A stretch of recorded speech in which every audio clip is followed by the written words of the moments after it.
Hello friends, I am doctor Ajay Kothari.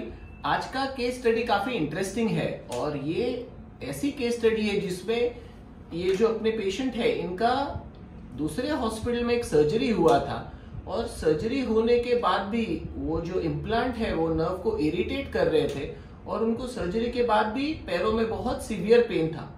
हमने वो जो इरिटेट होने वाले स्क्रूज थे उनको रिवाइज करके सही पोजीशन पे डाल दिया और आज ये पेशेंट हमारा पूरी तरह से तंदुरुस्त और ठीक है।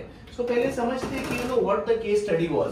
तो आप यहाँ देख सकते हैं कि इनका ये जो ऑपरेशन है, ये जो दूसरे हॉस्पिटल में ऑपरेशन किया था, यहाँ पे ये जो स्क्रू है इनका राइट साइड का L5 स्क्रू ये नर्व के ऊपर दबा रहा था और यहाँ पे एक इंटरफ्रैगमेंटरी स्क्रू डाला हुआ है, वो इनके स्पाइनल कॉर्ड को और रूट को इरिटेट कर रहा था। तो आप यहाँ देख सकते हो कि ये जो स्क्रू था इनका, ये स्क्रू यहाँ से जो नर्व निकल रही है उसको काफी इरिटेट कर रहा था और जिसके कारण उनको तकलीफ था। और ये जो मैं स्क्रू बता रहा था नीचे का L5 राइट स्क्रू, देखो नॉर्मली ये पेडिकल से यहाँ जाता है बट ये जो स्क्रू है ये रूट को इरिटेट करने के कारण उनको ये जो राइट L5 रूट था ये दब रहा था।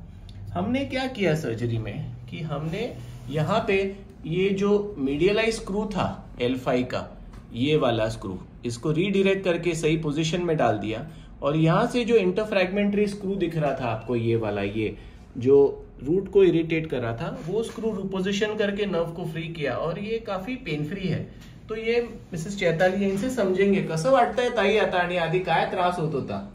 पहिला मला चालताना बसताना खूप त्रास होत होता। आता सर्जरी झाल्यापासून खूप छान वाटते, खूप काहीच छान त्रास वाटतंय। होत नाही। किती चालता येत होतं अगोदर?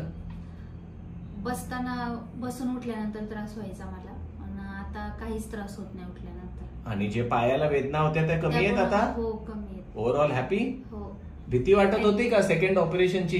वाटत होती ना। भीती पहिल्या ऑपरेशन नंतर पण पेन कमी झालं नव्हतं ना? नव्हतं झालं। पण आता सेकंड ऑपरेशन नंतर ती भीती गेली का? हो, गेली ना। आणि त्रास कमी वाटतोय? अरे वा, थँक्यू। Most welcome. ओके, चलो, थँक्यू व्हेरी मच।